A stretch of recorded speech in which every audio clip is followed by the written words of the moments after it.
भी DAV college एक ऐसा प्रीमियर इंस्टीट्यूशन था जहां से बड़ी बड़ी विभूतियां पढ़ करके स्वर्गीय Hemvati Nandan Bahuguna DAV inter college में रहे। लोकेंद्र बहादुर चांद यहाँ के विद्यार्थी रहे जो नेपाल के प्रधानमंत्री बने। ऐसे ही बहुत सारे आईएएस आईपीएस डीजीपी पुलिस रहे। उत्तर प्रदेश में चमनलाल प्रद्योत साहब जो डीएवी कॉलेज से पढ़ करके देश के अलग अलग क्षेत्रों में जिन्होंने सेवाएं दी। आज उस डीएवी कॉलेज की हालत ये हो गई कि वहाँ प्रोफेसर को 4 महीने तनख्वाह नहीं मिलती। 56 पद खाली हैं डीएवी कॉलेज में प्रोफेसर्स के। तो ये जो दुकानें खुल रही हैं हायर एजुकेशन की, उन दुकानों को कैसे चलावें?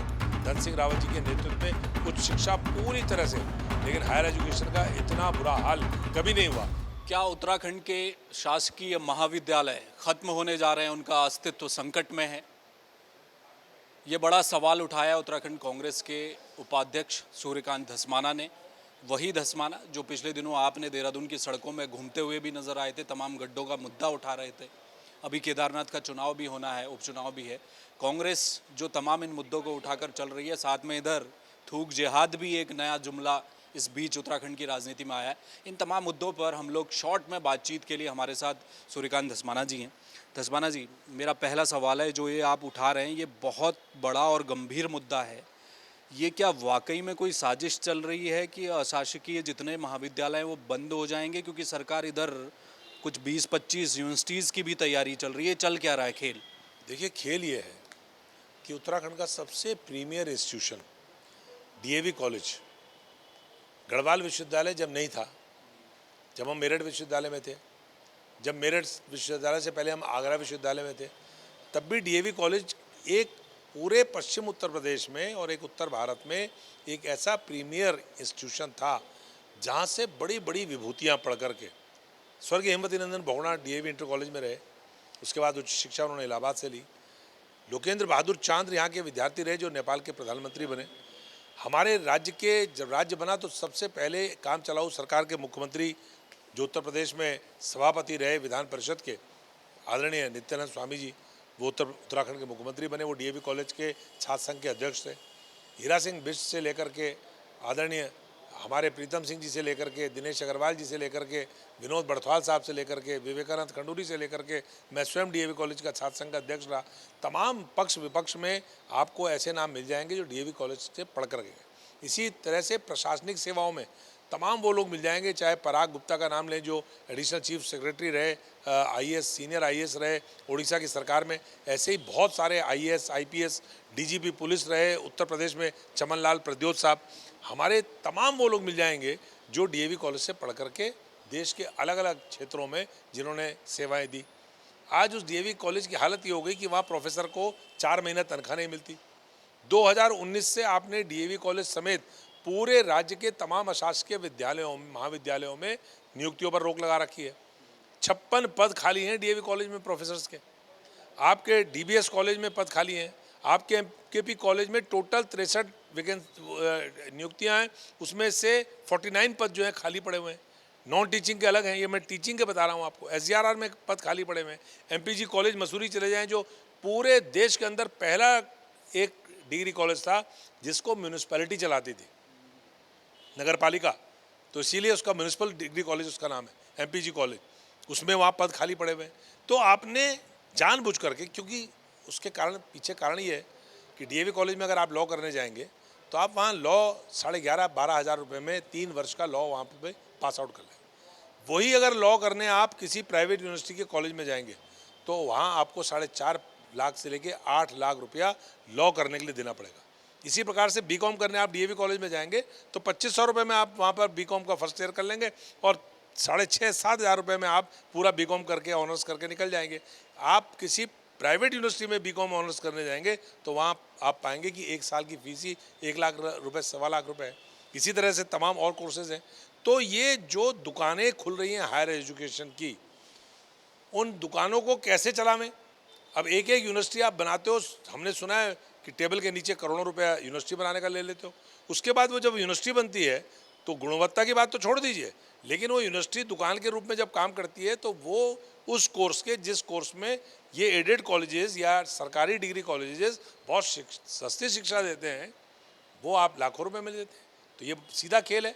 उच्च शिक्षा का बेड़ा गर्क इस राज्य के अंदर धन सिंह रावत जी की सरकार के ज़माने में, धन सिंह रावत जी के नेतृत्व में उच्च शिक्षा पूरी तरह से, माध्यमिक में भी चर्चा करूंगा किसी दिन मैं, आज केवल हायर एजुकेशन के बारे में बात कर रहा हूं, लेकिन हायर एजुकेशन का इतना बुरा हाल कभी नहीं हुआ। आप जाकर के जरा डीएवी कॉलेज की बिल्डिंग का हाल देखिए, अरे हमें शर्म आती है। जिस कॉलेज में हम डीएवी कॉलेज में प्रेसिडेंट रहे, उस कॉलेज की बिल्डिंग का आज इतना बुरा हाल है, डीबीएस कॉलेज का इतना बुरा हाल है, एमकेबी कॉलेज में ताले पड़ने की तैयारी है।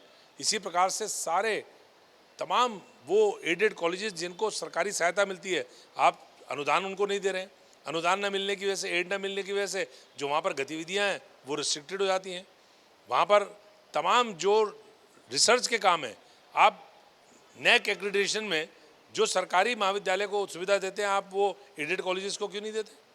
यूजीसी तो कहता है सबको बराबर दीजिए। तो ये अशासकीय विद्यालय जो ये बदहाल होंगे तो फ़ायदा प्राइवेट को कैसे मिलेगा? भाई सीधा सीधा गणित है।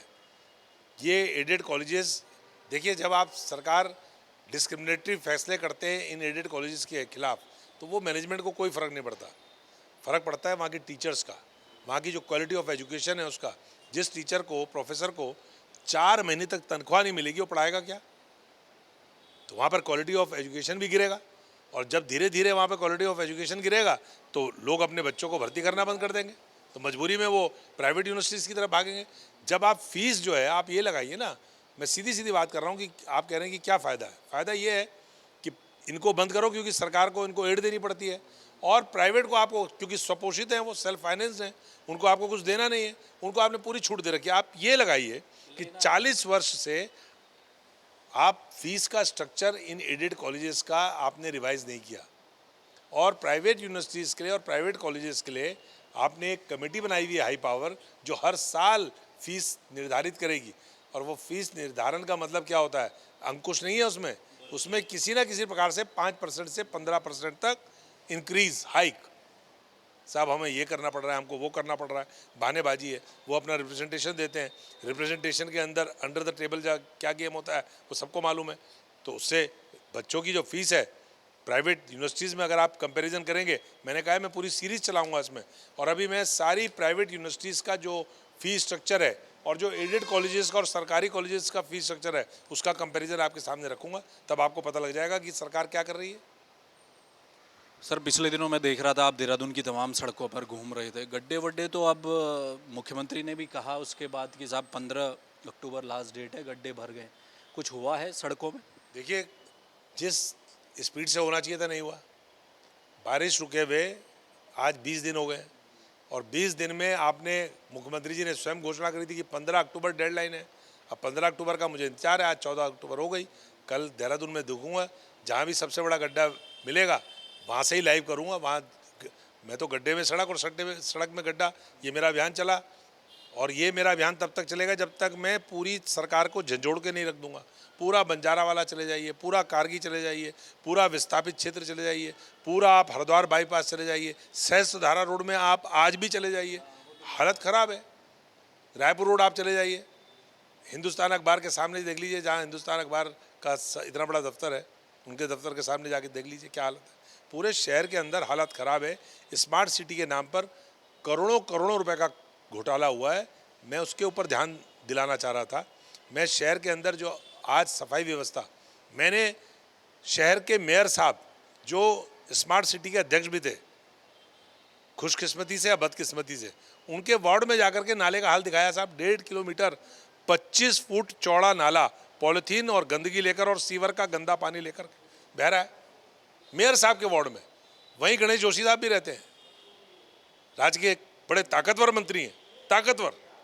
वो कहते हैं मैं जब भी मेरे ऊपर कोई आरोप लगता है तो मैं और निखर के आता हूँ। तो मैं नाला दिखाने चला गया, मैंने कहा और निखर जाए। तो मैंने मेयर साहब के और डीएम साहब के बिल्कुल पीछे, मंत्री जी के बिल्कुल आगे, और बिल्कुल उनके मेयर साहब के चरणों में, बिल्कुल उनके घर के नीचे जिस प्रकार से वो गंदा नाला बह रहा है, अभी जाकर के देखूंगा फिर 1 हफ्ते बाद। मैं तो छोड़ूंगा नहीं। मैं ये नहीं कि कोई मुद्दा फ़ोटो खिंचवाने के लिए कर दिया और उसको, जब तक इस शहर के अंदर यहाँ की जनता को मैं जगह नहीं दूंगा कि कैसे जनप्रतिनिधियों को आप चुन रहे हो, कैसे लोगों को आप चुन रहे हो, कैसा हॉस्पिटल। स्मार्ट सिटी का मतलब क्या होता है साहब? केवल 4 सड़क आपने चमका दी और ये भित्ति चित्र आपने बना दिए, रंगीन तस्वीरें बना दी दीवारों पे, ये स्मार्ट सिटी हो गया? स्मार्ट हॉस्पिटल है क्या? कोरोनेशन का हालत देखिए जाकर के, दून अस्पताल का हालत देखिए जाकर के। स्मार्ट ट्रैफिक है क्या? पूरा शहर के अंदर 60% of the traffic lights they don't work, काम नहीं करती वो, जिसके कारण पूरा शहर में जाम लगा रहता है। तो स्मार्ट ट्रैफिक है क्या? स्मार्ट सीवर लाइन है क्या? स्मार्ट पानी है क्या? आधा शहर पानी के लिए तड़पता रहा इन गर्मियों में। पूरे बरसात में 4 महीने पूरा शहर जल भराव से परेशान रहा। तो स्मार्ट है, स्मार्ट सिटी है क्या? जुमला है ये? तो पूरे शहर के लोगों को जो इन्होंने मूर्ख बनाया है, मेरा काम है भैया जागते रहो, बोलता रहूँगा। जनता जागेगी तो अच्छा, वरना हम तो अपना काम करते रहेंगे। हमारा काम तो लोगों को जगाने का है, उसको हम करेंगे। मेरा आखिरी सवाल सर, केदारनाथ का चुनाव अब आपके सामने है, हरियाणा में जो कुछ हुआ है, क्या उससे कुछ पार्टी को सेटबैक महसूस हो रहा है? आपने अभी एक प्रत्याशी का चयन भी करना है केदारनाथ में, पर्यवेक्षक आपने वहाँ भेज दिए हैं, क्या होने वाला है केदारनाथ में? हरियाणा का और उत्तराखंड का कोई लेना देना नहीं है चुनाव से। हरियाणा का चुनाव जिस प्रकार से रिग किया गया, चोरी की गई, डकैती की गई वोटों की, 99% बैटरी काम कर रही है 60% पोलिंग होने के बाद, तो ये कोई कल्पना कर सकता है? वो अलग मुद्दे हैं। लेकिन उत्तराखंड में केदारनाथ की जनता को पता है पूरी यात्रा का किस प्रकार से इन्होंने बंटाधार किया, किस प्रकार से यात्रा प्रभावित हुई। 31 जुलाई को वहाँ पर इतनी बड़ी आपदा आई। आज गृह मंत्री जी आ रहे हैं, प्रधानमंत्री जी आ रहे हैं, फलाने जी आ रहे हैं। हिमाचल में चुनाव होगा तो प्रधानमंत्री जी हिमाचल की वेशभूषा पहन करके केदारनाथ में दिखेंगे आपको। गुजरात में चुनाव होगा तो धुनी रमाते हुए केदारनाथ जी की गुफा में आपको दिखेंगे। इतनी बड़ी आपदा आई 31 जुलाई को, पूरा वॉश आउट हो गया। गुप्तकाशी से लेकर के और सोनप्रयाग से लेकर के और पूरा लिंचोली से लेकर के और वहाँ पर एयरोड्रम तक किसी ने एक शब्द नहीं बोला, दो सहानुभूति के शब्द नहीं हुए। क्लाइमेक्स में थी उस समय कांवड़ यात्रा। कितने लोग मरे ये पता ही नहीं है आज तक, सरकार बताने को तैयार नहीं है कि कितना नुकसान वहाँ पर हुआ। और आप कह रहे हो कि केदारनाथ हम जीतेंगे, महिलाओं को टारगेट करेंगे, महिलाओं को फोकस करेंगे। अंकिता भंडारी के मामले में नहीं बोलोगे। सल्ट में आपकी पार्टी का आदमी 13 साल की लड़की के साथ क्या कर रहे हैं उस पर नहीं बोलोगे। आपका दुग्ध संघ का अध्यक्ष किस प्रकार की हरकतें कर रहा है उस पर आप नहीं बोलोगे। आपका ओबीसी का जो वहाँ अध्यक्ष रहा पिराने कलियर में, उसने संत में जो करा उसके ऊपर आप नहीं बोलोगे। लेकिन महिलाओं का वोट लेना होगा तो महिलाओं को फोकस करेंगे, महिलाओं को टारगेट करेंगे। अरे भाई, महिलाओं को अगर फोकस करना है तो उनके सर से घास का, लकड़ी का, पानी का बोझ करने की बात तो करो। महिलाओं के बारे में अगर बात करनी है तो दून अस्पताल के पॉट में टॉयलेट के एक शिशु, नवजात शिशु का बच्चा शव मिल रहा है, उसके बारे में तो बात करो। महिलाओं की प्रसव पीड़ा के बारे में तुम्हें चिंता नहीं है, महिलाओं के इलाज के बारे में तुम्हें चिंता नहीं है, उनके सर पर घास, लकड़ी, पानी के बोझ के आपको चिंता नहीं है। वोट की चिंता है कि वोट साहब महिलाओं को फोकस करेंगे। मूर्ख बनाने का काम है। बीजेपी बद्रीनाथ में हारी, मंगलौर में हारी और बाबा केदार भी इनको सबक सिखाएंगे। कैसे प्रत्याशी का चयन करेंगे सर? हुड्डा और कुमारी शैलजा की लड़ाई हुई, राहुल गांधी भी बताए जा रहे हैं नाराज़ हैं। उत्तराखंड में भी हम इस तरह की लड़ाई देखते हैं बड़े नेताओं के बीच में, ये सब दिक्कतें खड़ी नहीं होंगी? बड़े नेताओं की जो बात है उस पर मैं कोई टिप्पणी इसलिए नहीं करूँगा कि बड़े नेता तो बड़े नेता हैं, उनको पार्टी के बारे में चिंता करनी चाहिए, राज्य की जनता के बारे में चिंता करनी चाहिए, बेरोजगारों में चिंता करनी चाहिए। निश्चित तौर पे वो करेंगे भी। और पर्यवेक्षक 2 जो नियुक्त किए गए हैं वहाँ पे, दोनों पर्यवेक्षक वहाँ के नब्ज टटोलेंगे। कार्यकर्ता जिसके पक्ष में होंगे उसको टिकट मिलेगा। बड़े नेताओं के और किसी नेता के कहने पर टिकट नहीं मिलेगा। ये टिकट आम कार्यकर्ता की राय पर मिलेगा और उसके लिए भुवन कापड़ी जी को और वीरेंद्र जाति जी को वहाँ पर पर्यवेक्षक बना के पार्टी ने भेजा। बहुत शुक्रिया, धन्यवाद। तो ये थे सूर्यकांत धस्माना, कांग्रेस के उपाध्यक्ष। देखिए, सड़कों पर घूमते हैं, गड्ढे तमाम पिछले दिनों दिखा रहे थे। एक सीरीज चलाई है, उसकी कल डेडलाइन ख़त्म हो रही है। वो कह रहे हैं कि मैं वापस जाऊंगा सड़कों पर, देखूंगा अगर सब कुछ ठीक नहीं मिला तो मैं फिर वहीं से लाइव करूंगा। केदारनाथ की चुनौती सामने खड़ी है। उत्तराखंड के अशासकीय विद्यालयों को लेकर आज उन्होंने एक बड़ी प्रेस कॉन्फ्रेंस देहरादून में की है और सवाल उठाए कि सरकार की मंशा क्या है, क्यों अशासकीय विद्यालयों को बर्बाद करने पर सरकार तुली है। ये मुहिम भी आगे वो जारी रखने वाले हैं। कैमरामैन मयूर उपाध्याय के साथ हेमभट्ट, जय भारत टीवी।